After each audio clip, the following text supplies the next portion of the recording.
Saving the Appearances, A Study in Idolatry by Owen Barfield, 2nd edition. 2. Collective Representations. A representation is something I perceive to be there. By premising that the everyday world is a system of collective representations, it may be thought that we blur the distinction between the fancied and the actual, or, following everyday use of language, between the apparently there and the really there. But this is not so. It only seems to be so because of the very great emphasis which, especially in the last 300 or 400 years, the Western mind has come to lay on the ingredient of spatial depth in the total complex of its perception. I shall return to this later. As to what is meant by collective, any discrepancy between my representations and those of my fellow men raises a presumption of unreality and calls for explanation. If, however, the explanation is satisfactory, if, for instance, it turns out that the discrepancy was due not to my hallucination, but to their myopia or their dullness, it is likely to be accepted, and then my representation may itself end by becoming collective. It is, however, not necessary to maintain that collectivity is the only test for distinguishing between a representation and a collective representation, though to creatures for whom insanity is round the corner, it is often likely to be the crucial one. I am hit violently on the head and, in the same moment, perceive a bright light to be there. Later on, I reflect that the light was not really there. Even if I had lived all my life on a desert island where there was no one to compare notes with, I might do as much. No doubt I should learn by experience to distinguish the first kind of light from the more practicable light of day or the thunderbolt, and should soon give up hitting myself on the head at sunset when I needed light to go on working by. In both cases I perceive light, but the various criteria of difference between them, duration for instance, and a sharp physical pain, which the one involves and the other does not, are not difficult to apprehend. What is required is not to go on stressing the resemblance between collective representations and private representations, but to remember, when we leave the world of everyday for the discipline of any strict inquiry, that, if particles or the unrepresented are in fact all that is independently there, then the world we all accept as real is in fact a system of collective representations. Perception takes place by means of sense organs, though the ingredient in it of sensation, experienced as such, varies greatly as between the different senses. In touch, I suppose we come nearest to sensation without perception. In sight, to perception without sensation. But the two most important things to remember about perception are these. First, that we must not confuse the percept with its cause. I do not hear undulating molecules of air. The name of what I hear is sound. I do not touch a moving system of waves or of atoms and electrons with relatively vast empty spaces between them. The name of what I touch is matter. Second, I do not perceive any thing with my sense organs alone, but with a great part of my whole human being. Thus I may say loosely that I hear a thrush singing, but in strict truth, all that I ever merely hear, all that I ever hear simply by virtue of having ears, is sound. When I hear a thrush singing, I am hearing not with my ears alone, but with all sorts of other things like mental habits, memory, imagination, feeling, and, to the extent at least that the act of attention involves it, will.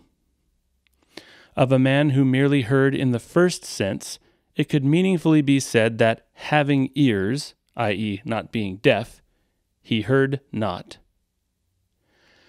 I do not think either of these two maxims depends on any particular theory of the nature of perception.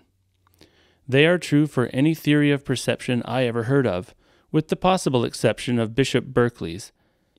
They are true, whether we accept the Aristotelian and medieval conception of form and matter, or the Kantian doctrine of the forms of perception, or the theory of specific sense energy, or the primary imagination of Coleridge, or the phenomenology that underlies existentialism, or some wholly unphilosophical system of physiology and psychology. On almost any received theory of perception, the familiar world, that is, the world which is apprehended, not through instruments and inference, but simply, is for the most part dependent upon the percipient. 3. Figuration and thinking. In the conversion of raindrops into a rainbow, or, if you prefer it, the production of a rainbow out of them, the eye plays a no less indispensable part than the sunlight, or than the drops themselves. In the same way, for the conversion of the unrepresented into a representation, at least one sentient organism is as much a sine qua non as the unrepresented itself, and for the conversion of the unrepresented into representations even remotely resembling our everyday world, at least one nervous system organized about a spinal cord culminating in a brain is equally indispensable. The rainbow analogy does not imply, nor is it intended to suggest, that the solid globe is as insubstantial as a rainbow. The solid globe is solid. The rainbow is not. Only it is important to know what we mean by solidity. More than that, it is necessary to remember what we meant by solidity in one context when we go on to use the word or think the thing in another. It is easy to appreciate that there is no such thing as an unseen rainbow. It is not so easy to grasp that there is no such thing as an unheard noise, or rather it is easy to grasp, but difficult to keep hold of, and this is still more the case when we come to the sense of touch. Obvious as it may be to reflection that a system of waves or quanta or discrete particles is no more like solid matter than waves of air are like sound or raindrops like a rainbow, it is not particularly easy to grasp, and it is almost impossible to keep in mind that there is no such thing as unfelt solidity. It is much more convenient when we are listening, for example, to the geologist, to forget what we learnt about matter from the chemist and the physicist. But it really will not do. We cannot go on forever having it both ways. It may be expedient at this point to examine a little further the collective representations and our thinking about them, and it is clearly of little use to begin by asking what they are, since they are everything that is obvious. They are, for instance, the desk I am writing at, the noise of a door being opened downstairs, a Union Jack, an altar in a church, the smell of coffee, a totem pole, the view from Malvern Hill, and the bit of brain tissue that is being dissected before a group of students in a hospital laboratory. Some of them we can manipulate, as the lecturer is doing, and as I do when I move the desk. Some of them we cannot. What is important here is that there are, broadly speaking, 3 different things that we can do with all of them, or, alternatively, they are related to the mind in 3 different ways. First, we can simply contemplate or experience them, as when I simply look at the view or encounter the smell. The whole impression appears then to be given to me in the representation itself, for I am not, or I am not very often, aware of smelling an unidentified smell and then thinking, that is coffee. It appears to me, and appears instantly, that I smell coffee, though in fact I can no more merely smell coffee than I can merely hear a thrush singing. This immediate impression or experience of a familiar world has already been mentioned in Chapter 2. It is important to be clear about it. It is plainly the result of an activity of some sort in me, however little I may recollect any such activity. When a lady complained to Whistler that she did not see the world he painted, he is said to have replied, "No, ma'am, but don't you wish you could?" Both Whistler and the lady were really referring to that activity, which in Whistler's case was intenser than the lady's. Ought it to be called a mental activity? Whatever it ought to be called, it really is the percipient's own contribution to the representation. It is all that in the representation which is not sensation. For as the organs of sense are required to convert the unrepresented particles into sensations for us, so something is required in us to convert sensations into things. It is the something that I mean. And it will avoid confusion if I purposely choose an unfamiliar and little used word and call it, at the risk of infelicity, figuration. Let me repeat it.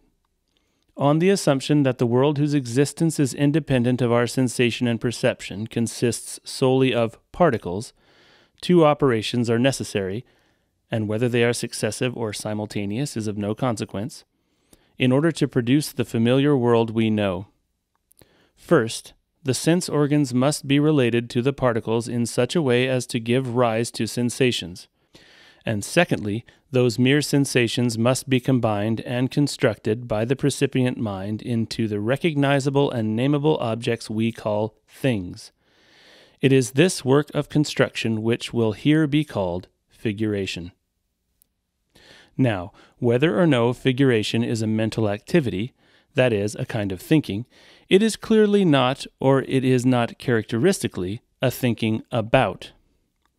The second thing, therefore, that we can do with the representations is to think about them. Here, as before, we remain unconscious of the intimate relation which they in fact have, as representations, with our own organisms and minds, or rather, more unconscious than before. For now, our very attitude is, to treat them as independent of ourselves, to accept their outness as self-evidently given, and to speculate about, or to investigate, their relations with each other. One could perhaps name this process theorizing, or theoretical thinking, since it is exactly what is done in most places where science is pursued, whether it be botany, medicine, metallurgy, zoology, or any other. But I do not think the term is wide enough. The kind of thing I mean covers other studies as well, a good deal of history, for instance. Nor need it be systematic. There are very few children who do not do a little of it. Moreover, if a common word is chosen, there is the same danger of confusion arising from its occasional use with a less precise intention. Therefore, at the like hazard as before, I propose to call this particular kind of thinking alpha thinking. Thirdly, we can think about the nature of collective representations as such, and therefore about their relation to our own minds.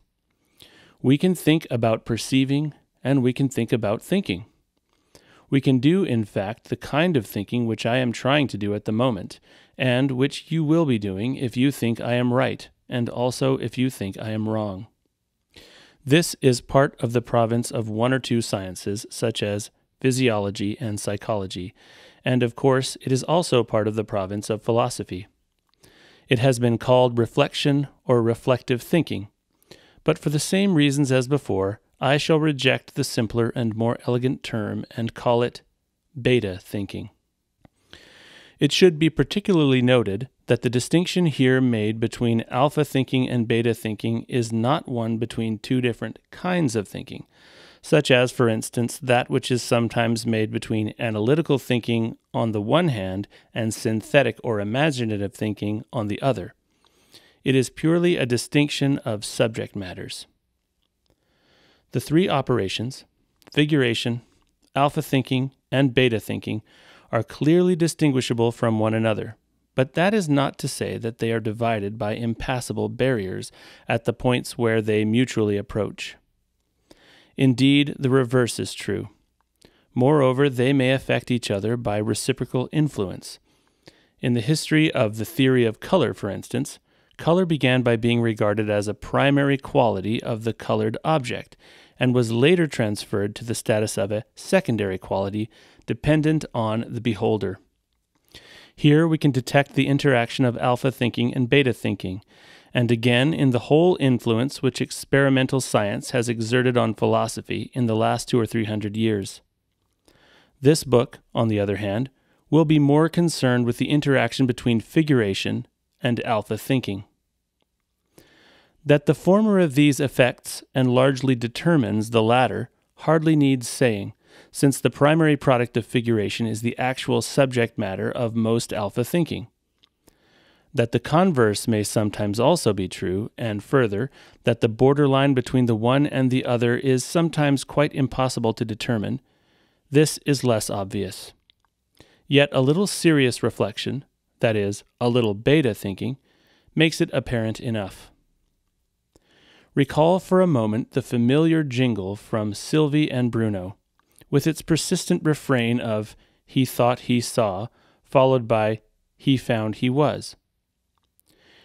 He thought he saw a banker's clerk descending from the bus. He looked again and found it was a hippopotamus. This is, of course, only a very improbable instance of an experience which, in itself, is quite common, especially with those among our representations, and they form the overwhelming majority, which reach us through the sense of sight alone. When we mistake one representation, that is to say, one thing, for another, so that there is a transition from an "I thought I saw" to an "I found it was," it is often very difficult indeed to say whether there is first a figuration based, let us say, on incomplete sensation, and then another and different figuration, producing a different representation, or whether there is one and the same representation, veiled from us at first by some incorrect alpha thinking, which is subsequently discarded as inapplicable. In the particular case of a puzzled man trying to descry an object spotted from far off at sea, it feels more like the latter. Often it feels much more like the former. We have made the mistake before we are aware of having done any thinking at all.